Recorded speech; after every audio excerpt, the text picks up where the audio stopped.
देखिए, कोर्ट ने क्या किया, सूट इंस्टीट्यूट करा लिया प्लेंट के बेसिस पे, प्लेंट में सब कुछ सही था तो सूट ड्यूली इंस्टीट्यूटेड मान लिया गया। उसके बाद डिफेंडेंट को आपने समन्स भेज के डेट डिसाइड कर दी पार्टी को किस दिन अपियर होना है। जो डेट डिसाइड हुई है डिफेंडेंट के अपियर होने की, उस दिन दोनों पार्टी को अपियर होना है। पार्टी अपियर हुई, दोनों को एग्जामिन कर लिया आपने, ठीक। आपने क्या किया, दोनों पार्टीज को एग्जामिन कर लिया। इसके बाद डिस्कवरी एंड इंस्पेक्शन जो अपन ने पढ़ा, उसमें आपने क्या किया उसमें आपने इंटेरोगेटरीज का एक्सचेंज करवा लिया, और कुछ राइटिंग में सवाल जवाब एक पार्टी ने दूसरी से पूछ लिए, दूसरी ने उसका जवाब दे दिया। एडमिशन हमने देख लिया, एक ऑर्डर जिसमें पार्टीज ने कुछ फैक्ट एडमिट कर लिए। दो पार्टीज हैं डिस्प्यूट में, एक तरफ आप है एक तरफ मैं हूं। मैंने कोई चीजें एलिज करी, आपने उसमें से बहुत सारी चीजें एडमिट कर ली। आपने कुछ एलिज किया, मैंने उसको एडमिट कर लिया, ये थे एडमिशंस। तो बहुत सारी चीजें एडमिट भी हो गई हैं।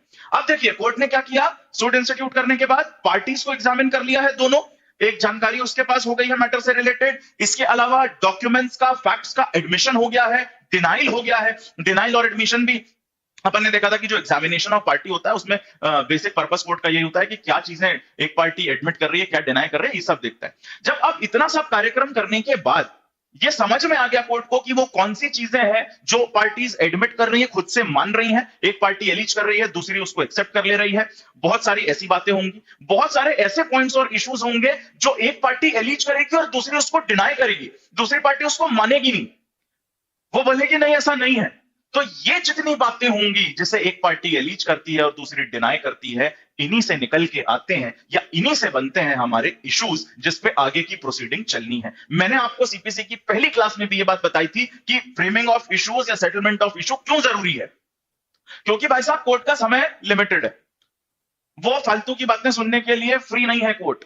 उसे पॉइंट टू पॉइंट बात चाहिए जिसमें कोई सब्सटेंस हो और जो उस प्रोसीडिंग के लिए रेलेवेंट हो। तो प्रोसीडिंग किस डायरेक्शन में जाना है, इसके लिए ये जानना जरूरी है कि इन दोनों पार्टीज के बीच में एक्चुअल इश्यूज क्या हैं। यही पर्पस है इस फ्रेमिंग ऑफ इश्यूज का। और ये इश्यूज कहां से फ्रेम करे जाते हैं, जैसा मैंने आपको बताया, ये सारी चीजें, प्लेंट आई, रिटर्न स्टेटमेंट आया, साथ में हमने देखा प्लेंट के साथ लिस्ट ऑफ डॉक्यूमेंट आएगी, कुछ डॉक्यूमेंट्स भी सबमिट करेगा प्लेंटिव जिन पे वो रिलाई कर रहा है। ऐसे ही रिटर्न स्टेटमेंट आएगा डिफेंडेंट की तरफ से, उस रिटर्न स्टेटमेंट के साथ वो अपने वो डॉक्यूमेंट्स भी भेजेगा जिन पे वो रिलाई कर रहा है। इसके अलावा इंटेरोगेटरीज आ गई हैं जिनका एक्सचेंज हुआ है, सवाल जवाब पार्टीज के बीच में हुआ है, बहुत सारी ऐसी चीजें जिनका एडमिशन हुआ है। इन सब को देख के, इन सब को एनालाइज करके, इन सब के बेसिस पे ही कोर्ट क्या करेगा, इश्यूज फ्रेम करेगा कि इन दोनों पार्टीज के बीच में एक्चुअल कंट्रोवर्सी किस बात को लेके, कौन से ऐसे पॉइंट्स हैं जिनको लेके ये दोनों अग्री नहीं करते हैं, और उस पे हमें डिसीजन देना है आगे। इसीलिए ये पूरा जो ऑर्डर है ये बेसिकली डिसाइड कराएगा आगे की प्रोसीडिंग का डायरेक्शन, और इसीलिए ये बहुत इंपॉर्टेंट है। चलिए अब इशू फ्रेमिंग को लेके देखते हैं क्या प्रोविजंस दिए हैं। सबसे पहले रूल 1, तो ऑर्डर भी मैं आपके लिए यहां लिखते जाता हूं क्योंकि हम ये भी देख रहे हैं कि किस ऑर्डर में हमें क्या पढ़ना है। तो ऑर्डर 14 में सबसे पहले आपको देखना है रूल 1, फ्रेमिंग ऑफ इश्यूज। ठीक, बेसिक पर्पस पूरा मैंने आपको समझा दिया, कैसे होता, क्या पर्पस है और किन चीजों से इश्यूज फ्रेम होंगे वो भी मैंने आपको बता दिया। सो रूल 1 में देखिए, issues arise when a material proposition of fact और law is affirmed by the one party and denied by the other. जब एक पार्टी मटेरियल प्रपोजिशंस, चाहे वो फैक्ट की हो या लॉ की, मटेरियल प्रपोजिशंस को अफर्म करती है एक पार्टी और दूसरी उसको डिनाई कर देती है, यही बनेंगे इश्यूज। अगर दूसरी पार्टी ने एडमिट कर लिया तो वो तो इशू बनेगा नहीं, क्योंकि वो डिस्प्यूट का मैटर नहीं है दोनों के बीच। तो कोर्ट उस पर अपना समय नष्ट नहीं करेगा, कोर्ट सिर्फ उस पर एम्फेसाइज करेगा जिस पे ये दोनों व्यक्ति अग्री नहीं करते, इसीलिए लिखा है डिनाइड बाय द अदर। अब देखिए ये मटेरियल प्रपोजिशन क्या होंगी, जो यहां लिखा है material proposition of fact and law. So आगे सब रूल 2 वो भी बताता है, material propositions are those propositions of law और fact which a plaintiff must allege in order to show a right to sue or a defendant must allege in order to constitute his defense. Material proposition of fact and law वो चीजें होंगी जो assert करना necessary है for the plaintiff अपने claim को prove करने के लिए। अगर प्लेंटिफ कोई क्लेम कर रहा है तो मटेरियल प्रपोजिशन हर वो चीज है जो उसे सामने रखनी है, जो उसे प्रूफ करना पड़ेगा अपने उस रेमेडी को लेने के लिए। तो जैसे मान लीजिए ब्रीच ऑफ कॉन्ट्रैक्ट पे आप अगर सूट फाइल कर रहे हैं तो आपको कोर्ट में अगर ये बात एडमिट नहीं हुई है कि दोनों के बीच में एक कॉन्ट्रैक्ट एग्जिस्ट करता है, तो ये एक मटेरियल प्रपोजिशन होगी कि whether there is a contract between the two parties or not, and it is a material proposition of fact. ये एक फैक्ट है कि दोनों के बीच में कॉन्ट्रैक्ट है या नहीं। ठीक, तो ऐसी चीजें जो प्लेंटिफ के लिए नेसेसरी है अपने रिलीफ को क्लेम करने के लिए, वो material propositions and similarly defendant के लिए हर वो चीज जो जरूरी है उसे अपना क्लेम डिफेंड करने के लिए वो मटेरियल प्रोपोजिशन होगी। ये फैक्ट और लॉ दोनों की होती है। अब देखिए जो इश्यूज फ्रेम होते हैं वो फैक्ट के भी होते हैं और लॉ के भी। फैक्ट का जैसे मैंने आपको बताया कि whether there is a contract between the two parties or not, है ना, whether the person has received some money or not, ये सब फैक्ट है। लॉ के इश्यूज बनते हैं, जैसे अगर आप प्रिलिमिनरी इश्यूज की बात करेंगे, whether the court has jurisdiction और नॉट, जहां क्वेश्चन किस चीज का हो, लॉ का, या कोई इंटरप्रिटेशन ऑफ लॉ रिक्वायर्ड है, कहीं पे इंटरप्रिटेशन को लेके विवाद है किसी पर्टिकुलर लॉ के, ये सब होते हैं इश्यूज ऑफ लॉ। एक पर्टिकुलर कोर्ट का ज्यूरिसडिक्शन है या नहीं, उसका ज्यूरिसडिक्शन क्या है, या फिर क्या ये सूट बार्ड है बाय लिमिटेशन, ये सब लॉ के इश्यूज जनरली कंसीडर किए जाते हैं। Though there is a mixture of both as well, law और फैक्ट के मिक्स्ड इश्यूज भी होते हैं, बट उस डिटेल में आपको नहीं जाना है for the purpose of prelims. ठीक। तो देखिए इसके बाद सब रूल 3 देखिए इसका, each material proposition affirmed by one party and denied by the other shall form the subject of a distinct issue. हर वो एक एलिगेशन जो प्लेंटिफ ने लगाया है और डिफेंडेंट ने उसे डिनाई किया है, हर वो चीज जो एक पार्टी ने एलिज करी है और दूसरे ने डिनाई किया, वो एक सेपरेट इशू फॉर्म करेगा। इसके बाद 4 बहुत इंपॉर्टेंट है, सब रूल 4। यहां से प्रीलिम्स में क्वेश्चन पूछे गए हैं। इश्यूज आर ऑफ 2 काइंड्स, जो मैंने आपको बताया। क्या दो तरीके के इश्यूज होते हैं? किन 2 तरीके के इश्यूज होते हैं? तो issue of fact and issue of law. 2 तरीके के इशू होते हैं, issue of fact, issue of law. दोनों के बारे में मैंने आपको जानकारी दे दी कि लॉ के इश्यूज कौन से हैं और फैक्ट के इश्यूज कौन से हैं। इसके बाद सब रूल 5 देखिए, at the first hearing of the suit the court shell, after reading the plaint and the written statement if any, and after examination under rule 2 of order 10, and after hearing the parties or their pleaders, ascertain upon what material proposition of fact or law the parties are at variance, and shall thereupon proceed to frame and record the issues on which the right decision of the case appears to be depend। अब देखिए सब rule 5 में वही सारी कहानी लिखी है जो मैंने आपको अभी बताई कि भाई कोर्ट ये देखेगा सबसे पहले पार्टीज का एग्जामिनेशन जो किया उसमें क्या बात निकल के आई, आपने जो प्लेंट और रिटन स्टेटमेंट सबमिट किया, इन सारी चीजों को एनालाइज करके कोर्ट वो चीजें ढूंढेगा जिसपे पार्टीज आर एट वेरिएंस, जिसपे पार्टी अग्री नहीं करती, वो चीजें निकालेगा और उनसे इश्यूज फ्रेम करे जाएंगे जिन पे पार्टीज अग्री नहीं करती है। तो एक प्रीलिम्स का इंपॉर्टेंट क्वेश्चन ये भी होता है कि वो कौन सी चीजें हैं जिसपे इशू फ्रेम होते हैं। Though we have a specific rule for that is rule 3 of this particular order. तो सबसे पहले हमने कौन सा रूल पढ़ा इस ऑर्डर में? सबसे पहले हमने पढ़ा रूल 1।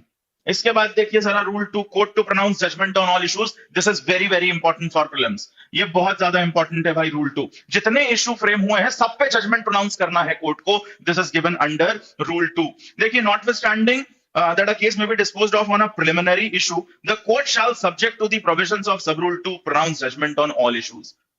भले वो जजमेंट हो सकता हो प्रिलिमिनरी इशू पे, लेकिन जितने भी इश्यूज फ्रेम होंगे सब पे जजमेंट प्रोनाउंस करना है कोर्ट को। जितने इशू फ्रेम होंगे सब पे जजमेंट प्रोनाउंस होगा, ये मैंडेटरी है by the virtue of rule 2। सब रूल 2 कहता है इसका, where issues both of law and of fact arise in the same suit and the court is of opinion that the case or any part thereof may be disposed of on an issue of law only, it may try that issue first if that issue relates to A, the jurisdiction of the court, or B, a bar to the suit created by any law for the time being in force। ये वही बात है सब rule 2 में जो मैंने अभी आपको बताई। देखिए अगर मान लीजिए कोई केस ऐसा है जिसमें दोनों तरीके के इश्यूज हैं, फैक्ट के भी इश्यूज हैं और लॉ के भी इश्यूज हैं, और इनको कहते हैं प्रिलिमिनरी इश्यूज। प्रिलिमिनरी इश्यूज क्या है? ज्यूरिसडिक्शन है कि नहीं कोर्ट का, कहीं ये जो सूट है ये लिमिटेशन से बार्ड तो नहीं है। पता चला जो प्लेंटिफ सूट लेके आया हुआ लॉ ऑफ लिमिटेशन से बार्ड है, अब वो उसके पास ये राइट ही नहीं है कि वो सूट इंस्टीट्यूट कर दे क्योंकि लिमिटेशन पीरियड खत्म हो चुका है। तो ये सूट तो यही डिसमिस हो जाएगा ना, आगे की चीजों पे जरूरत नहीं पड़ेगी। इसीलिए कोर्ट क्या करेगा, जहां ऐसे केसेस हैं, जहां ऐसे सूट्स हैं उसके पास, जहां फैक्ट और लॉ दोनों के इश्यूज हैं और कोर्ट को लगता है कि इसके जो प्रिलिमिनरी इश्यूज हैं इसी पे केस डिस्पोज ऑफ हो सकता है, यहां ये क्या करेगा, पहले कौन से इश्यूज को डील करेगा? इन लॉ के इश्यूज को पहले डील कर सकता है कोर्ट। ये बात इधर लिखी है, अगर वो इशू कैसा है, ज्यूरिसडिक्शन को लेके है कोर्ट के, या फिर लिमिटेशन को लेके है कि ये सूट अलाउड है भी या नहीं इसका इंस्टीट्यूशन, यही डिस्पोज ऑफ कर देगा। तो पहले इन इश्यूज को फ्रेम करके उनको डील करेगा कोर्ट। इसके बाद देखिए रूल 3 पे आइए सीधे, that is again very important. बहुत इंपॉर्टेंट है प्रीलिम्स के लिए, पहले पूछा जा चुका है मल्टीपल स्टेट्स के प्रीलिम्स एग्जामिनेशन में। मटेरियल्स फ्रॉम विच इश्यूज में बी फ्रेम्ड, वो कौन से मटेरियल है जिनकी मदद लेता है कोर्ट इश्यूज फ्रेम करने के? मैंने आपको ऑलरेडी बता दिया, प्लेन रिटर्न स्टेटमेंट, जो एलिगेशंस लगाए पार्टीज ने, जो फैक्ट एडमिट हुए, जो डिस्कवरी हुई इंटेरोगेटरीज के बेसिस पे, ये सब। देखिए रूल 3 में लिखा है the court may frame the issues from all और any of the following materials. A, allegations made on oath by the parties or by any person present on their behalf or made by the pleaders of such party। जो भी allegations on oath लगाए गए हैं, एक दूसरे parties ने plane या return statement में किया क्या है, एलिगेशंस लगाए, तो जितने भी एलिगेशंस ऑन ओथ लगाए गए हैं उन सब की मदद लेगा कोर्ट इश्यूज को फ्रेम करने में। सेकंड देखिए, allegations made in the pleadings, pleadings भाई प्लेन और written statement, allegations made in the pleadings और in answers to interrogatories delivered in the suit, या फिर वो जो इंटेरोगेटरीज दी गई थी, पार्टी ने एक दूसरे से सवाल किए थे, उनके जो जवाब आए हैं, वहां जो एलिगेशंस लगे और जो जवाब दिए गए, उनके बेसिस पे भी इश्यूज फ्रेम होंगे। पहले वाला पार्टीज के एग्जामिनेशन को लेके है कि ओथ पे जो एलिगेशन लगा, क्योंकि पार्टी को एग्जामिन भी करता है ऑर्डर 10 के अंदर कोर्ट, तो ओरली एग्जामिनेशन हो रहा है, उस पे भी जो चीजें एलिज करी एक पार्टी ने और दूसरे ने डिनाई करी, वो भी कोर्ट देखेगा। प्लस प्लीडिंग्स में आपने जो लिख के दिया, प्लीडिंग्स बोले तो प्लेंट और रिटर्न स्टेटमेंट, इसमें जो चीजें आपने रेज करी हैं, जो एलिगेशन लगाए, उनको भी कंसीडर करेगा। प्लस जो इंटेरोगेटरीज हैं उनको कंसीडर करेगा। और तीसरा सी देखिए, the contents of document produced by either party, और भाई प्लेंट और रिटर्न स्टेटमेंट के साथ आपने दूसरे डॉक्यूमेंट भी सबमिट करें, तो उनके बेसिस पे जो एलिगेशंस लगे हैं उनको भी कोर्ट कंसीडर करेगा, उन डॉक्यूमेंट के कंटेंट को भी कोर्ट देखेगा for the purpose of framing of issues. तो ये सारे मटेरियल यूज किए जाते हैं for the purpose of framing of issues. ये इंपॉर्टेंट क्वेश्चन है प्रीलिम्स का, ठीक, ये जरूर आप ध्यान दीजिए कि ये बहुत इंपॉर्टेंट है, ये रूल 3। इसके बाद देखिए रूल 4, कोर्ट में एग्जामिन विटनेसेस और डॉक्यूमेंट्स बिफोर फ्रेमिंग इश्यूज। अब ये एक एडिशनल हेल्प है कोर्ट की कि आप पहले एग्जामिन कर लीजिए, विटनेस को भी एग्जामिन कर सकते हैं या डॉक्यूमेंट भी बुलवा सकते हैं दूसरे। अगर कोर्ट को कठिनाई हो रही है इश्यूज फ्रेम करने में, उसे एग्जैक्टली मैटर कंट्रोवर्सी में क्या है ये समझ नहीं आ रहा, तो वो विटनेसेस को भी बुला के एग्जामिन कर सकते हैं before framing of issues. Rule 4 देखिए, where the court is of opinion that the issues can not be correctly framed without the examination of some persons not before the court or without the inspection of some document not produced in the suit, may adjourn the framing of issues to a day not later than 7 days, and may, subject to any law for the time being in force, compel the attendance of any person or the production of any document by the person in whose possession or power it is by summons or other process। देखिए rule 4 power दे रहा है court को कि इन सबको देखने के बाद भी, आपने प्लीडिंग्स देख ली, आपने एडमिशंस पे जो बात हुई वो देख ली, आपने दूसरी जो इंटेरोगेटरीज हैं या फिर उसके अलावा जो डॉक्यूमेंट प्रोड्यूस हुए, ये सब देख के, पार्टीज का ओरल एग्जामिनेशन करके, अभी भी करेक्टली समझ नहीं आ रहा कि इशू क्या है, इन दैट केस आप क्या कर सकते हैं? अगर कोर्ट को लगता है कि कुछ और लोगों को बुलाना चाहिए, उन लोगों का एग्जामिनेशन होना चाहिए, या कुछ और डॉक्यूमेंट देखने हैं, उनको बुला के समझ में आएगा कि करेक्ट इशू क्या है, तो court at once issue frame ना करके हियरिंग को पोस्टपोन करे और उन लोगों को बुलाए जिसे वो एग्जामिन करना चाहता है, या उन डॉक्यूमेंट्स को प्रोड्यूस करा सकता है कोर्ट जो उसे जरूरी लगते हैं for the purpose of framing of issues. Rule 4 ध्यान रखिएगा, नंबर भी बहुत इंपॉर्टेंट है, ये इंपॉर्टेंट है रूल 4, इसको जरूर आप ध्यान रखिएगा, ठीक।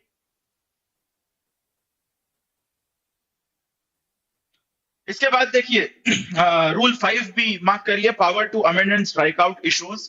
The court may at any time before passing a decree, बहुत इंपॉर्टेंट है कि कोर्ट इश्यूज को स्ट्राइक आउट, जैसे देखो भाई सीआरपीसी से थोड़ा कोरिलेट करते हुए चलना।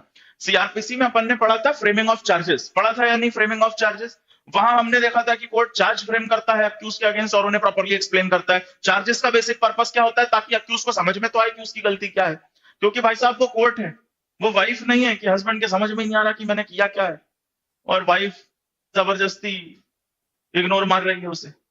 कोर्ट है, वो प्रॉपर्ली समझाएगा कि समस्या क्या है, इसीलिए framing of issues, framing of charges करी जाती है, अक्यूज को एक्सप्लेन किया जाता है कि तुम्हें यहां क्यों लाया गया है, और उसी के बेसिस पे आगे की पूरी ट्रायल बेस्ड होती है, उसी डायरेक्शन में आपकी ट्रायल चलती है। सिमिलरली यहां पे अपन इश्यूज फ्रेम कर रहे हैं, और इश्यूज फ्रेम करने का पर्पस क्या है? To give a direction to the proceedings, उसके बेसिस पे। और वहां हमने पढ़ा था फ्रेमिंग ऑफ चार्जेस में क्लियरली कि जजमेंट के पहले कभी भी कोर्ट चार्जेस ऑल्टर कर सकता है या नहीं?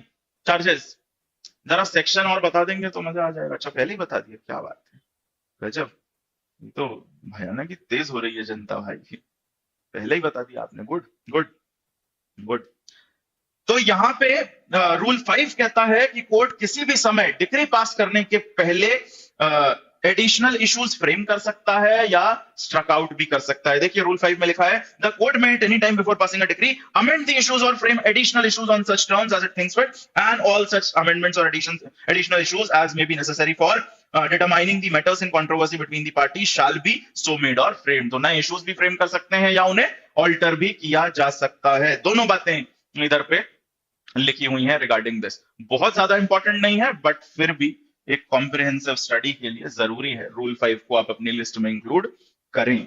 ठीक, इसके बाद रूल 6 कई बार पूछा गया, बहुत ज्यादा इंपॉर्टेंट नहीं है बट लिमिटेड इंपॉर्टेंस है इसका, बहुत ज्यादा इंपॉर्टेंट नहीं है, इसलिए बस एक बेसिक बात इसकी समझ लीजिए। क्वेश्चंस ऑफ फैक्ट और law may by agreement be stated in form of issues. Agreement के थ्रू भी फैक्ट और लॉ के जो इश्यूज हैं उनकी फ्रेमिंग हो सकती है बाय अग्रीमेंट। बहुत ज्यादा इंपॉर्टेंट नहीं है क्योंकि इलेबोरेटेड रूल है बट आता नहीं है, जनरली ज्यादा पूछा नहीं जाता है। थोड़ा सा इसके बारे में अपन पढ़ लेते हैं।